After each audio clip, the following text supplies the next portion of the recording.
What is it that sometimes you do everything right? Eat clean, chart faithfully, detox your home, and it's still no second line in the pregnancy test. Is there something deeper going on with my fertility that I'm missing? Today, I'm sitting down with Lisette, a former client who began her fertility journey before marriage, conceived her first with ease, and then faced unexpected delayed trying for her second in her mid-30s.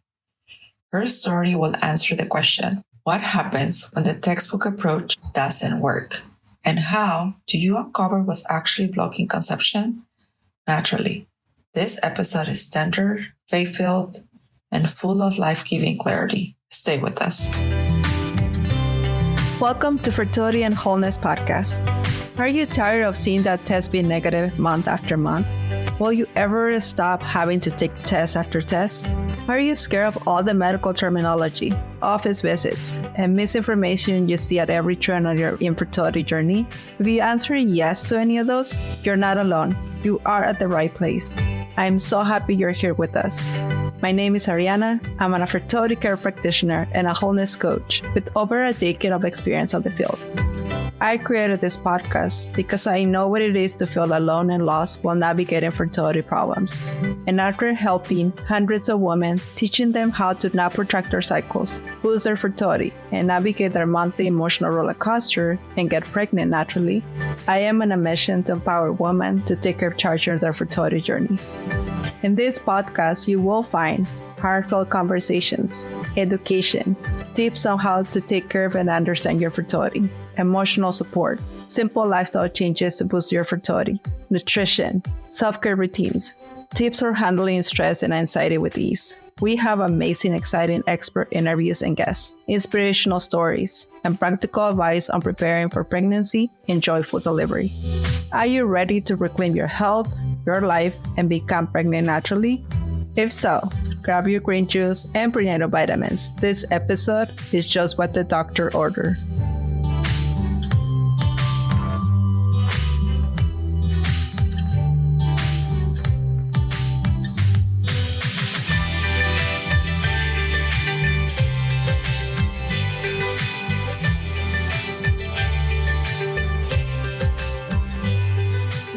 I have the absolute joy of welcoming a very special guest, not only a client, now a friend, and a beautiful testimony that what's possible when we embrace holistic, life-giving approach to fertility. She first came when she was engaged, already discerning and preparing her heart for what and her body for marriage and motherhood. With that desire, she learned to understand her cycle, her health, to living in sync with her body. Today, she's a mother of two precious little ones.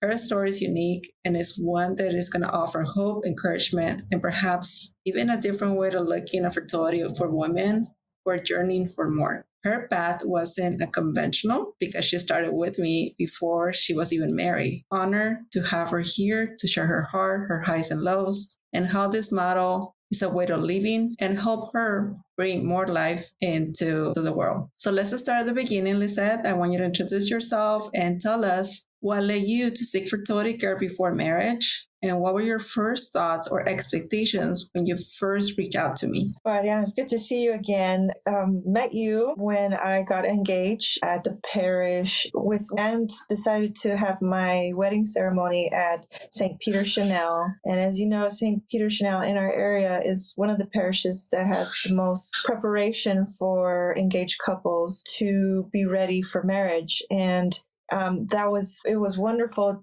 to have the priest encourage us to learn natural family planning methods. And that's how my then fiance and I met you, and we started, having the talk, basically, having more talks around, fertility and conception and all sorts of stuff about marriage. So can you tell us what were your expectations? Like when you signed up for my class, I know you attended the intro session first. What was the expectation? Well, Ariana, just kind of living in our era, I thought maybe, something like an app tracker would be good enough. And when I started learning the NAPRO crate Creighton model with you, I realized that it was not going to be enough to just use a generic, simple app that guesstimates your ovulation day. And the more classes we had, the more details we were discovering, and it was great. It was not a, take a one class once. I think if you continue your education with an instructor or someone like you definitely gain knowledge every time, every session. There's just more, and you're just seeing yourself get better at recording and learning your fertility. Thank you for sharing that. Can you share what was like the whole model? Like, how did that prepare you for motherhood or even for marriage? Well, how did it help my marriage and my motherhood?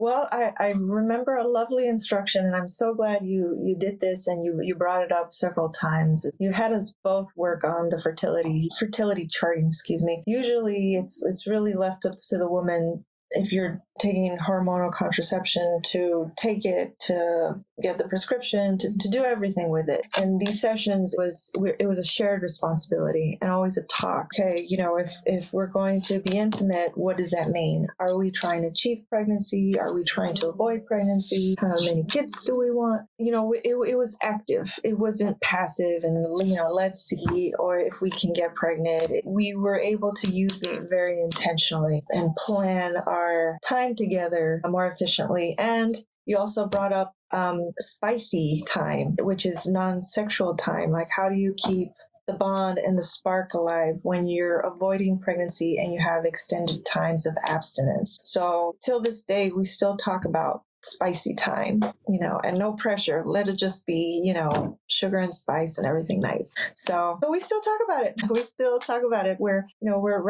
I think in a few months we're looking at start trying again to start to conceive. So we'll jump into what we're doing right now later, just because I don't think we're there yet in the conversation. Good.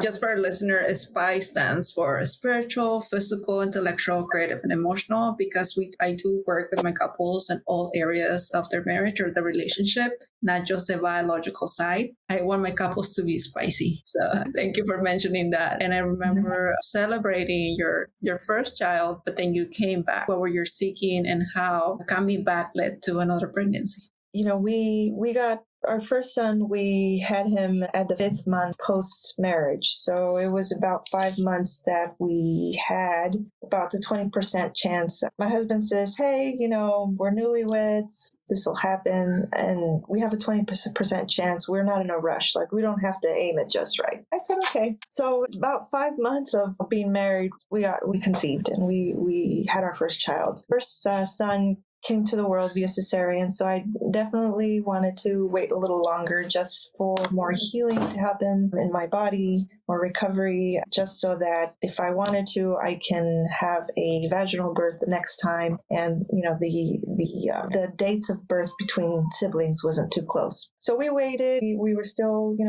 getting used to each other as a married couple. Most people adapt after getting married. About by the time my son was 3, we wanted to get pregnant again. And by that time, I was 35 or nearing 36. And I said, well, I'd like to be intentional about this, meaning that we were going to use the Creighton model, natural family planning, to conceive, to have a baby. And so we wanted our charting to be good. So we decided to give you a call back, find out where you were. We hadn't seen you for years. And we post-2020 lockdown. So now everything was done online. So we had our consultations over the internet like this. And they were good. I think maybe 5 months in, 6 or more. I don't remember how many months we have been trying, but we realized we weren't able to do it as quickly as we were before, considering my age and the possibilities of it. So we had to go a little bit further into, well, what's going on here? What's happening with our bodies? My cycles were 28 days now. You had given me some literature to help improve my diet. At that point, I was scheduling a toxicity lab with an OB just to see, how my body was doing. And then that was my baby, if you heard her. So we were getting some labs done just to see how's my body doing. Then my husband went to go see the OB, and he just kind of got a physical with him. So we tried about a little over a year after we were intentional and started trying. Take us to that time. What was that, like a year wait? What you did? What were your thoughts also? Because like you're saying, you're 35, which is a lot of women think my fertility is declining. And I'm also like a lot of women feel like I really want my baby to have a sibling as soon as possible. Well, I did want to be intentional. I was emotionally stable, meaning I wasn't panicked or, it was more like, what's going on? What's going on? What's happening? I knew my husband was also having his own health challenges. So it was really more an inquiry and investigation. I was, because, my son was such a gift to me, I always viewed it, if God gave me another child, this is going to be another gift. So it's really kind of up to him. We'll participate, we'll play, we'll play the game of having a baby, but basically, it's not my timing. But I did want to make sure we were in the best position, and I prayed about it a lot too. If this is your will, if you want this, let it be, and we'll do our best as parents to bring these kids to you. Emotionally, I was pretty settled. It was more kind of get into action. What can we do? Other than what we're doing. What's missing here? So we were charting.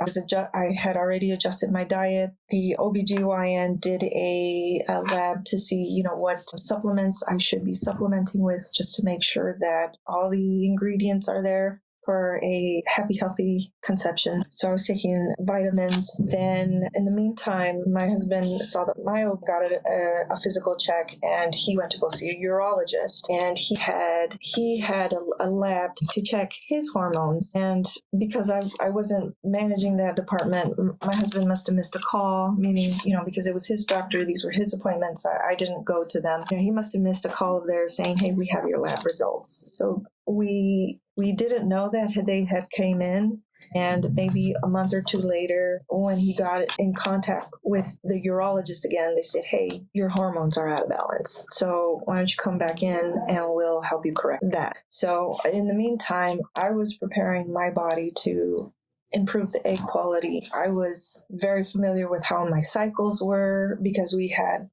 charts for the last year. And when the urologist gave my husband the prescription that he needed to help regulate his hormones, the next month we conceived. So that's what happened. And it was in mid-November, I had ovulated, and it was such a joy. I got my, there's signs when you figure out you're pregnant. And I think I contacted you before I told Shane that I was pregnant. So, I bought a kit with 3 tests. And you said, hey, this is the test that gives you the earliest response. I did 1, and then I did 2, and they both came out positive. And then I said, hold on, I'd like to surprise my husband for Christmas, but I should get some spiritual counseling first, because I'm withholding information. If I do that, I'll withhold information for a month. And I just, I don't want to basically do something wrong here. So the counseling was, your husband should know, should something happen. I said, okay.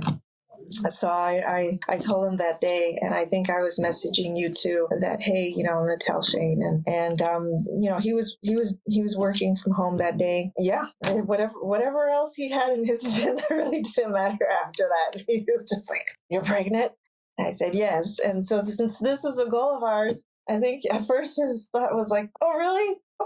Okay, yeah. Then, he gave me a hug, and I said, okay, well, this pregnancy, let me tell my family, because with our first son, you told everybody, let me do it a different way this time. So for Christmas, or for my dad's birthday, in front of my family, he opened a box with an ultrasound, and we told him he was having another grandchild. And then for Christmas time, we told his mom, with a little present box that she got to open. So it truly was a gift. Thank you for sharing those mementos that we all hope, or our listener hopes to treasure one day. And I think those are good ideas to reveal the pregnancy. You kind of like mentioned the timeline was like about a year. And what were the actual, your own take on all this? Well, the NAPRO technology I thought was really good. You really get a great window at your own cycle and when you're fertile, and if there are any irregularities. I didn't see any at the time, other than we weren't conceiving. I didn't see any in the chart, but you were able to help me figure out the day that was a good day to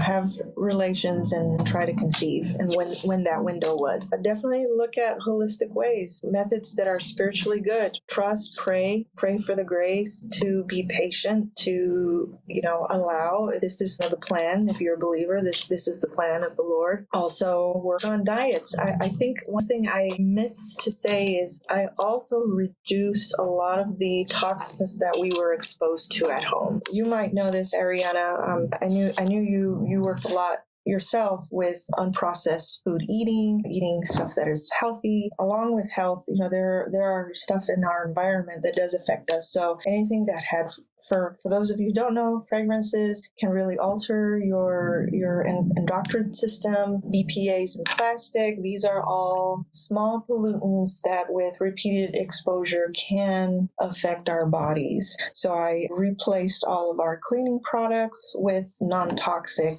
cleaning supplies.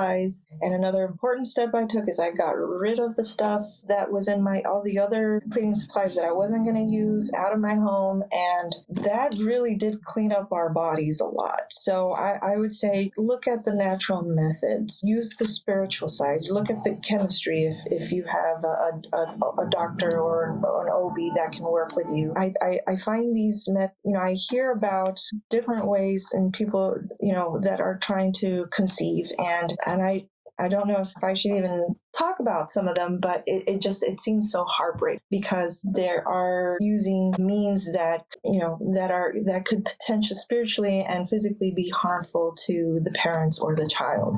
And I believe the best way to go is really get to know yourself through a technology like the NAPRO, Natural Family Planning, Creighton model, nutrition, toxicology, putting ourselves in the best position, making sure before you even decide to have a baby that the relationship is good, the family is in a good place to bring another child. All of those things, it will start your pregnancy off in a better course because you have prepared yourself physically, mentally, emotionally, spiritually to add another member to the family. So I'd say that's the way. And if it doesn't work out, just keep doing what is good for yourself, your health, your relationship with God. Use all of that, or have all of that, so that you're both prepared for the outcome, whatever that is. What do you want to share with our listener regarding like pregnancy and birth and all the things that you have encountered? Now you have 2 children. You said you're going to go for a 3rd one maybe soon. What has some wisdom that you can share with our listener too? I will share some things in my journey that are not very common or popular. I hired a midwife to do a home birth delivery, and I know for a lot of people that can be very scary territory, especially because our culture here predominantly has most of the births that's done in a hospital setting. And my goal was really to have a vaginal birth post-cesarean, so VBAC for short. And the experience with a midwife, which is a licensed healthcare professional licensed by the state of California that would do at-home visits, and it was a wonderful experience, a game changer. And we just got so much more education the second time. We were much more prepared. I'd taken a home birth class. I had bought an online course on nutrition and mental preparation. I was ready to do it. Many OBs do not do VBAC. You really do need to do your research and find out who, if that's your goal. I had done a cesarean, and because it was the recommendation of my OB, and I think if I had known more information about that choice, that I wouldn't have agreed to do it. I just wanted to have a better experience the second time. If it was safe to do so, then meaning that I meet all the criteria to have a vaginal birth after cesarean. If I was a good candidate for that, then I would, opt to very more natural experience. So that's something you're interested in. Definitely, do your homework, get more informed about that, read more about it. There are a lot of good midwives who are very passionate about their work. For the first few months, I had 1-hour consultations. I had never had that much education preparation because the midwives are very vested for you to be healthy, because they only do healthy natural births, meaning that they don't do high-risk pregnancies. So they want you to make it to that finish line with them so that you don't have to transfer based on high risk or an emergency. So they really work passionately to get you ready and to get you there. I would say that made my experience a little bit more magical with the second birth, just because it was such a difference from the first one. And we got to do that journey together. We actually got my son involved, saying, hey, look, this is what's going to happen. This is what you can, expect to do. One of the key things has been having the right team on your side. Yes. You want to get, you want to start where you're interested. So if you're, for example, I already knew you, so I knew you were a wonderful resource to get started with. You got me onto looking at nutrition again. Then, the OB that I had for my first birth, I went to go see him, said, hey, can you run some labs just to make sure, my body's chemistry how's it looking? And so he did the prenatal recommendations for what supplements to take. And then there was a social media influencer that, had recommended a cleaning product. And it was, how safe it was. So I bought it because it was non-toxic. It turned out to be a really good cleaning product. So I replaced everything from laundry detergent to soaps and personal care. And then I bought their course on, how to have a non-toxic home. And so throwing out old cleaning products, that bit wasn't easy. It was easy for me to introduce the new ones, but getting rid of the old ones was not easy, or the perfumes, or the iron, the aluminum, stick for, your underarms. But then in that course, and if you want, I can give you some information about that course online. We're going through different things in the household that we can replace. It's like, well, if you look at this, like, I get to do this. I get to clean up the environment in my home to make it healthier, then that wording can help to be like, okay, well, I don't necessarily have to throw everything away, but at least I can put everything in a box and set it outside, so that all the gases that they're emitting is not contaminating me or my kids or my spouse. So, even putting the box of toxic products out of your home makes a big difference if you're not, ready to get rid of them yet. So I think, don't overwhelm yourself. Start somewhere, contact or look at the resources, people and then try to help yourself there. Obviously, the spiritual part, we go to church every Sunday. We're encouraged by priests to pray. So prayer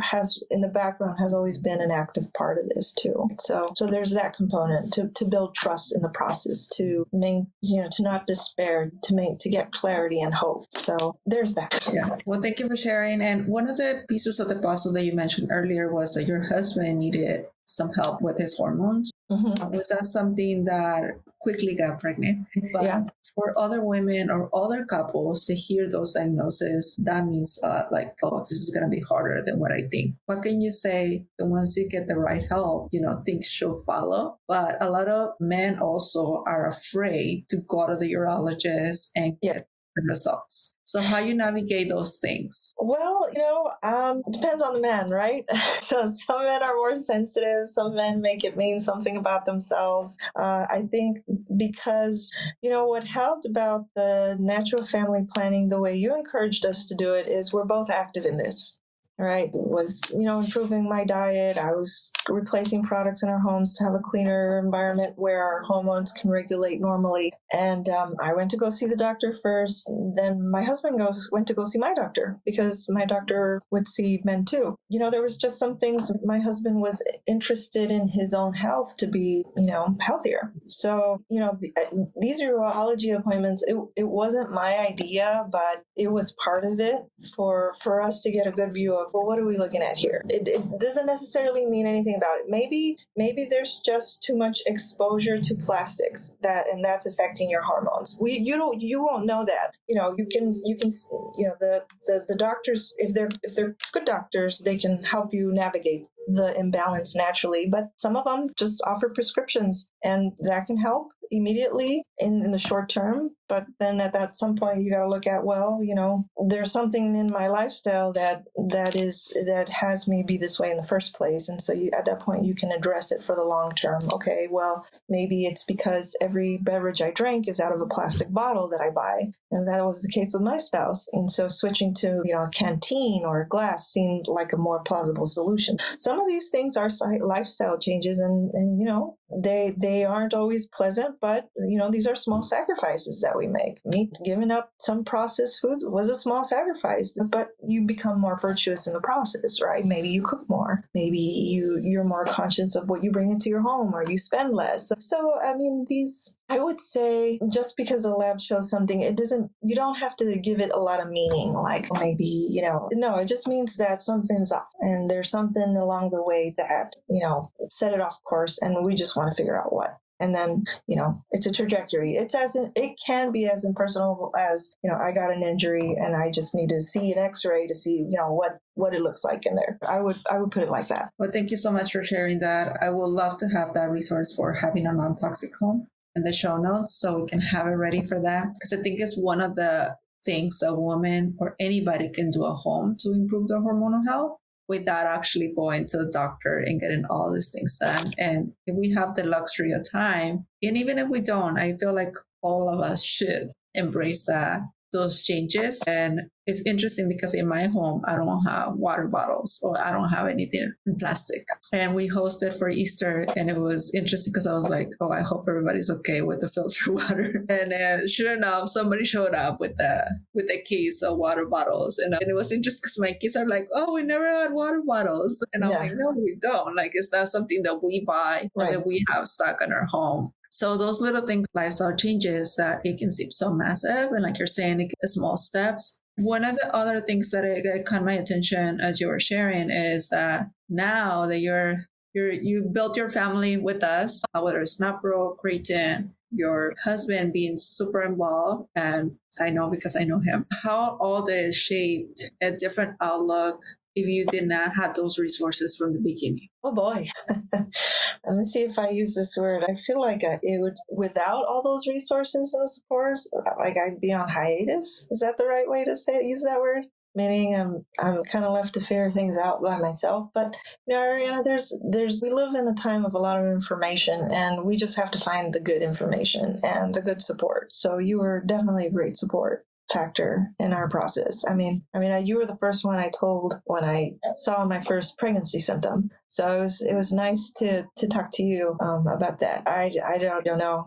God was a part of this too. My son was a big part of this, meaning that he was an inspiration because he was such a, because we love being parents so much because of him. Then we wanted to do this again, and we want to do this again.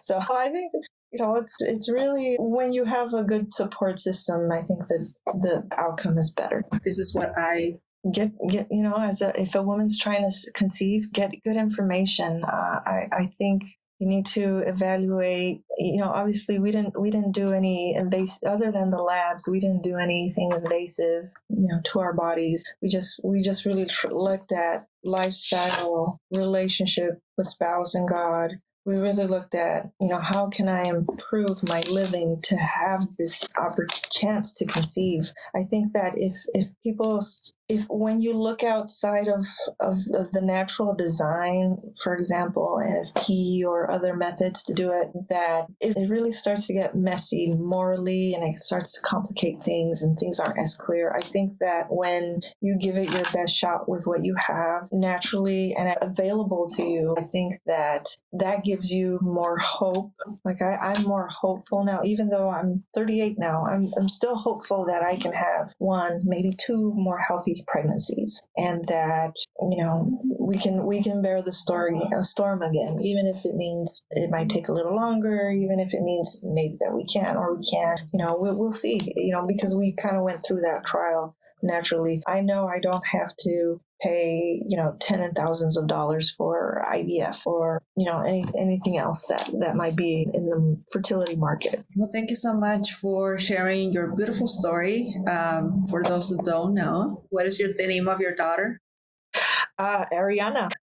So she named her daughter Ariana, which is such an honor to me. But I was just wondering, like, oh, and my children make fun of me because they're like, every time you talk about like your client, you're like, oh, and her baby is named Ariana.